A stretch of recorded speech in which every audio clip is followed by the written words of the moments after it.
The curses of Malki-Resha, found in the Dead Sea Scrolls, offer a compelling insight into the Qumran community's internal dynamics.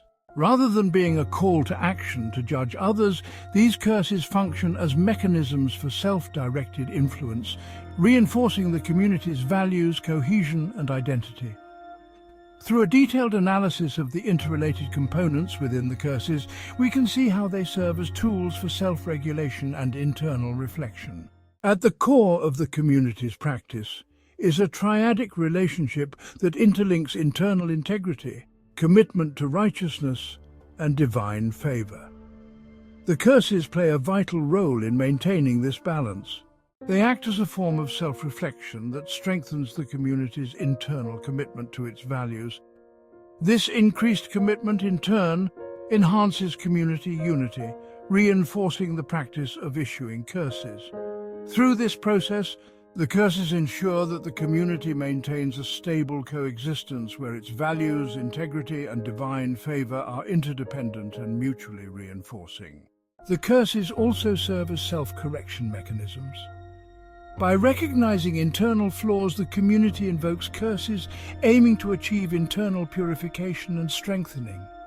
This process highlights that without acknowledging their own shortcomings, the community cannot invoke the curses and thus cannot achieve the desired purification. This self-corrective aspect is further emphasized through the non-linear relationship where the curses invoke an internal form of divine judgment, leading to greater righteousness within the community. The absence of self-correction would mean that internal divine judgment would not be triggered, and righteousness would not be achieved.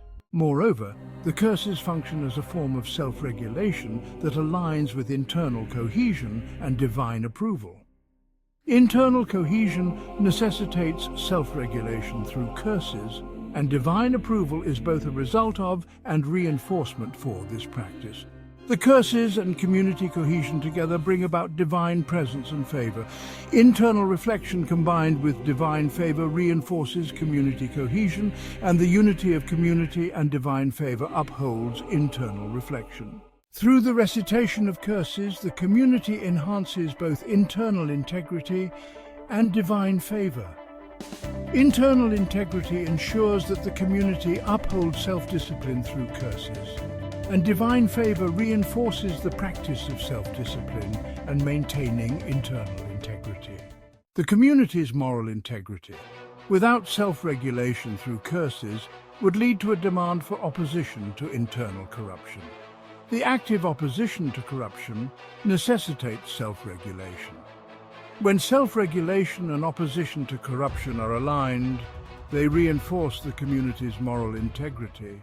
Finally, the curses act as self-correction mechanisms that integrate community protection and integrity with internal divine judgment. If self-correction through curses leads to community protection and integrity, it naturally integrates the need for internal divine judgment. Internal divine judgment ensuring protection implies the necessity of self-correction. When self-correction and internal divine judgment are both present, they ensure the protection and integrity of the community. In conclusion, the curses of Malki-Resha are deeply embedded within the community's internal processes, serving as tools for self-regulation, internal reflection, and maintaining moral integrity and cohesion.